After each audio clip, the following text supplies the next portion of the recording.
Hello, everybody. Welcome again to The Takeaway. And it's really getting frustrating. Maybe we have to rename The Takeaway the I Told You So, because so many things that we've been talking to you about over the years, about Common Core, about the federal takeover of education, have really come home to roost. And we take no joy. I'm joined by Alex Newman, our correspondent. And Alex, we take no joy in being right about this. Being right about the depredations of Common Core is kind of like winning an argument with your wife.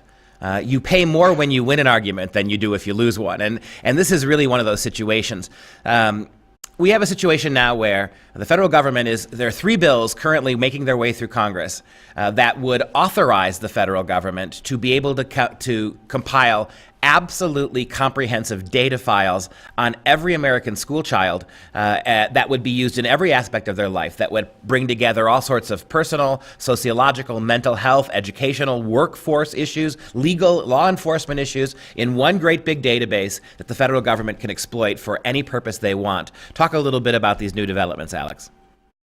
Well, thank you, Duke. Yep. So there's a trio of bills right now, and each one represents kind of one component of this agenda. But really what they're talking about doing is something that every communist dictatorship of the last 100 years would have absolutely loved to have, because I think there's this mistaken understanding among a lot of these utopians that if we just had enough data, we could finally implement central planning properly. So if we knew everything about everyone and everything, then suddenly all our central planning would work out. Obviously, that's not the case, but a lot of people seem to believe that. And so, one of these bills, to give some understanding of what's happening here, I think it's the College Transparency Act or something along those lines.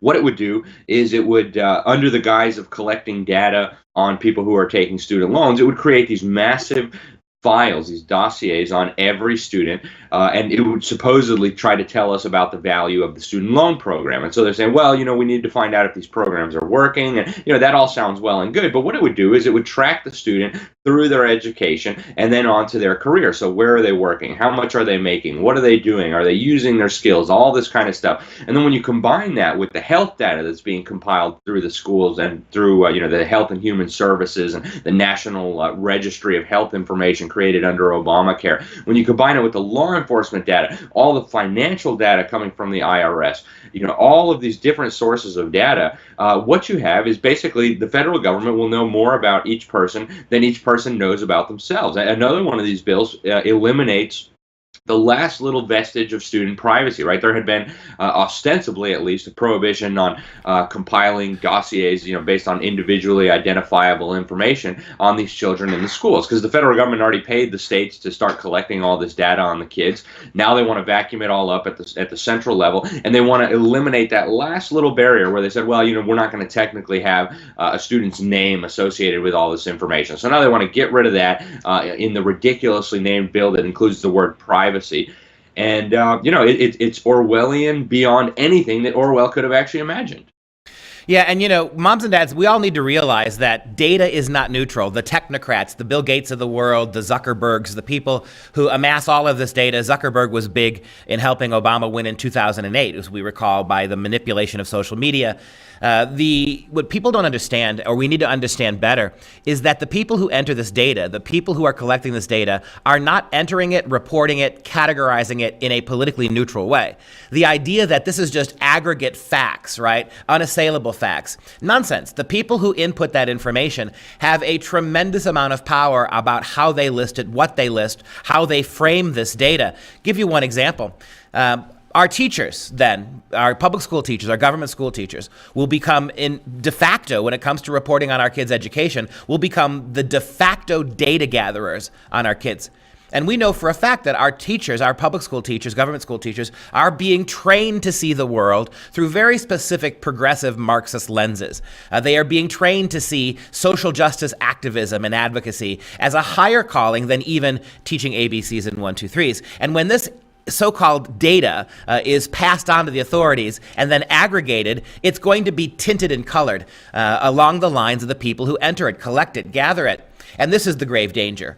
You mentioned that every fascist, totalitarian, communist state in the history of the world would have loved to have had this kind of data gathering mechanism. And that's absolutely true. But what we know to be also true is it's not the data itself that matters.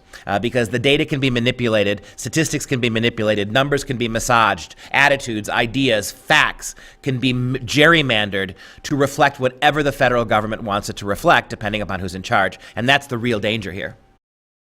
Yep, absolutely, Duke. And, I want to hit on 2 points here. The first one is, we know that individual people behave differently when they know that they're under government surveillance. When you know that the government is compiling data on you and watching you and listening to you and studying you, you behave differently than you would if you did not believe you were under surveillance. I mean, this has been established sociology for a very long time. And so you and I think, both signed a letter here to Congress on behalf of different organizations. I think you signed on behalf of FreedomProject Academy. I signed on behalf of my own company, and many, many other great patriots have signed this letter. And what it points out is that this is going to cause changes in the behavior of individuals, because when you know you're under surveillance, again, you behave differently. This was understood in East Germany, where the Stasi was monitoring everything. This was understood in the Soviet Union, where the Soviet government was trying to monitor everything. And that's one of the very big dangers. Even if this data is kept safe, it will change the behavior of the American people, and that's a big danger.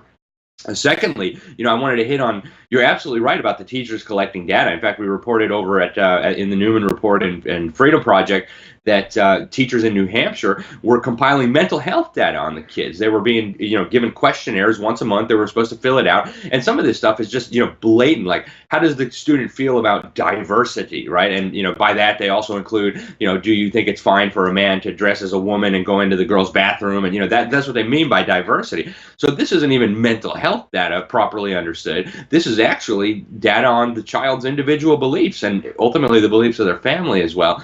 And now we have, one of the recent articles we did in the Newman report, they're building a robot. The federal government is funding a robot called EMAR. It's the Ecological Momentary Assessment Robot or whatever. It's supposed to be a friendly robot. And they figured out that students obey commands better from robots.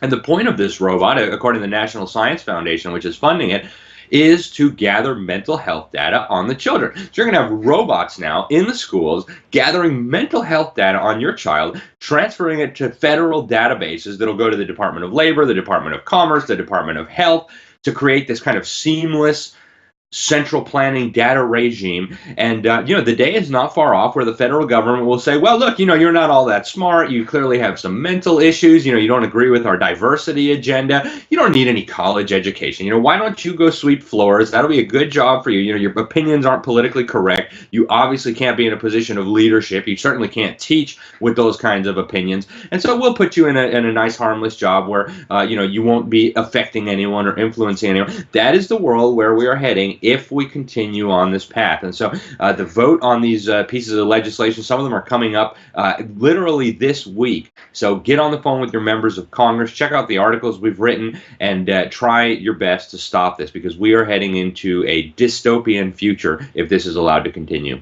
Well, think too, you mentioned about college and career, right? The idea that something you say to a anonymous robot in 5th grade or 8th grade or 11th grade could preclude you potentially from attending college. It could shape your career. And let's not forget too, the way all of this so-called mental health data, a bunch of kids talking to computers, robots, let's not forget how that healthcare data can bleed into your medical care as well. Who gets what kind of medical care, what kind of attitudes and opinions you have. And it really is insidious, this idea that they figured out that children have less inhibitions, perhaps, that when they're talking to a robot than when they're talking to a flesh and blood person. A flesh and blood person gives tells. They can smile, they can frown, they can raise their eyebrows, they can hunch their shoulders forward. And so the argument is that when talking to real live flesh and blood people, kids aren't as nakedly candid as they are when they're talking to a robot. Oftentimes for little kids, they may think it's absolutely wildly fun to be talking to an automaton. And so really, really insidious that the feds have decided that they can use robots to pull things from kids that otherwise kids would be hesitant to say. And like you said before, right, when we know we're being watched, when kids know that there's an agenda, when teachers have a certain agenda they have to push in the classroom, then mental health is dictated. So-called mental health is dictated not by the wellness of the child or the individuality of the child, but by the conformity of the child. And this will not stop, cannot stop at the schools. The schools are a great insertion point for this, but they want to make this part of every American citizen, every world citizen's life in every possible way. That's exactly right. And, you mentioned the world citizen. I mean, that is the ultimate objective here, that we are moving very quickly, in fact, toward a global education regime. Now, I think President Trump just kind of threw a little bit of a monkey wrench in there by withdrawing from UNESCO, which is, essentially the global education ministry. They've got their world core curriculum. They've got big deals with Bill Gates, the financier of Common Core. Of course, the world core curriculum. I mean, if you want to trip down the rabbit hole, go look that up. But, Irina Bokova, who until maybe this week was the head of UNESCO, an actual communist from Bulgaria, she was running around bragging about how the UN has this collective duty to shape the values and opinions and the attitudes of the children. This, of course, is going to be monitored through the data gathering. The brainwashing and the indoctrination techniques will be perfected. Say, oh, it hasn't worked very well on this child. We need to try a new approach. And, parents need to realize this is, again, totalitarian. It's Orwellian beyond anything that Eric Blair, George Orwell could have possibly imagined in his worst nightmares back when he was writing, the book 1984. And right now, we still have the option to withdraw from this, right? I mean, you can take your kids out of this system, but, a good friend of mine compared it to a kind of a jail with an open door. Right now, theoretically, we could all just walk on out of the jail. But at some point, they're going to slam that door shut. And if you're trapped inside, and the intention is to have us all trapped inside, it is going to be a nightmarish future. So parents, teachers, whoever's watching this, get involved and help do something.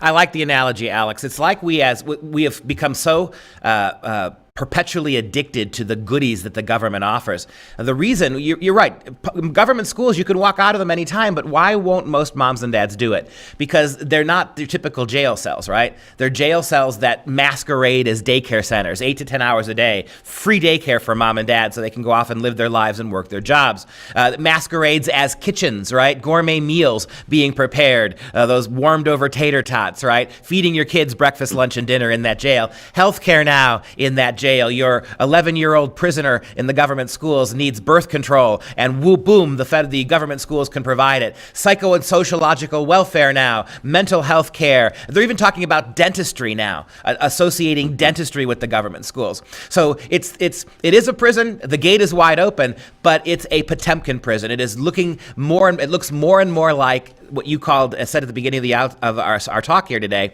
these utopian dreamers, right? It's the most utopian prison in the world, and it is alarming, both how many people are willing to sacrifice freedom, individuality, control of their children, values, for all of this government oversight and control on the one hand, and the other thing that's scary on the other hand is how many people don't even have the vaguest idea this is happening in their kids' public schools.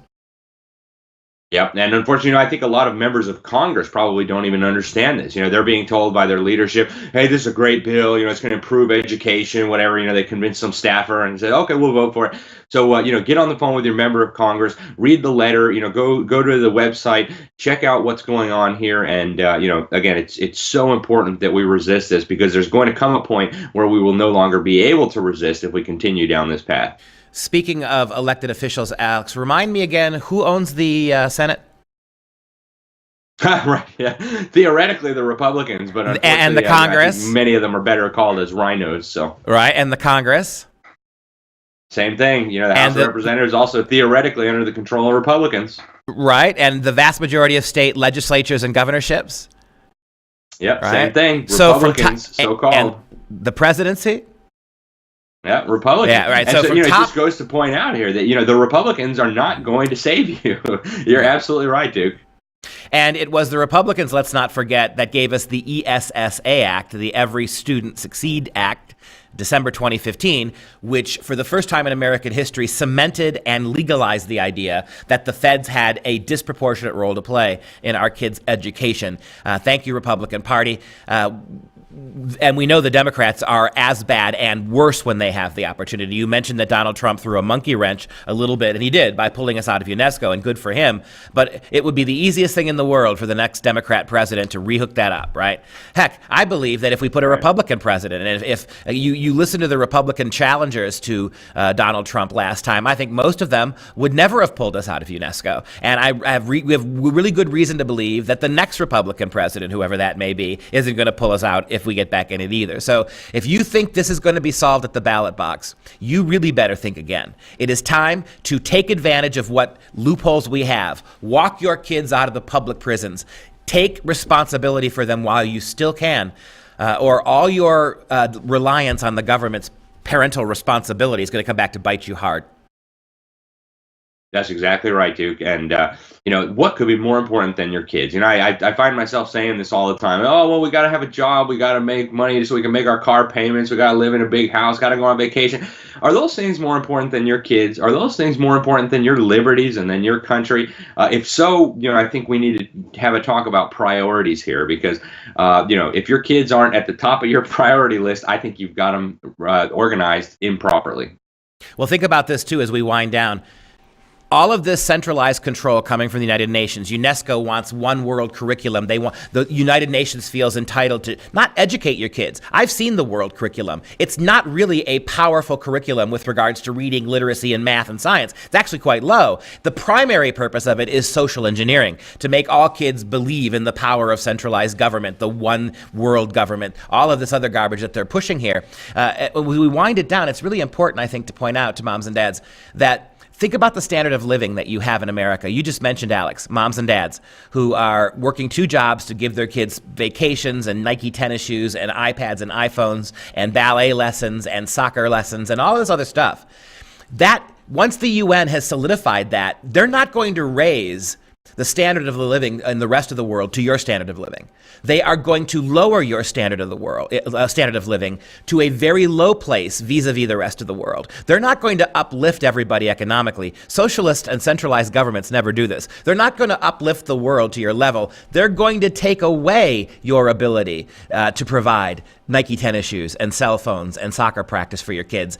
And they're going to take over your kids' education, so they come to condemn freedom and liberty as well. Alex, thank you again for an important takeaway. We hope a lot of moms and dads watch this. If you have any questions or comments, please get in touch with us at Freedom Project. Alex, we really need to bring this idea, what's going on in the world, what's going on with all of this data gathering. It has really become the elephant in the room. It was just a small part of the Common Core curriculum when we talked about it. We knew, though, that once the feds had secured control, it was going to become a dominant part, and that's where we are now. Alex, thank you again for this important report. If you enjoyed this video and all of our videos, please consider a tax-deductible donation so we can keep the whole thing free for you. I'm Dr. Duke. Thanks for watching.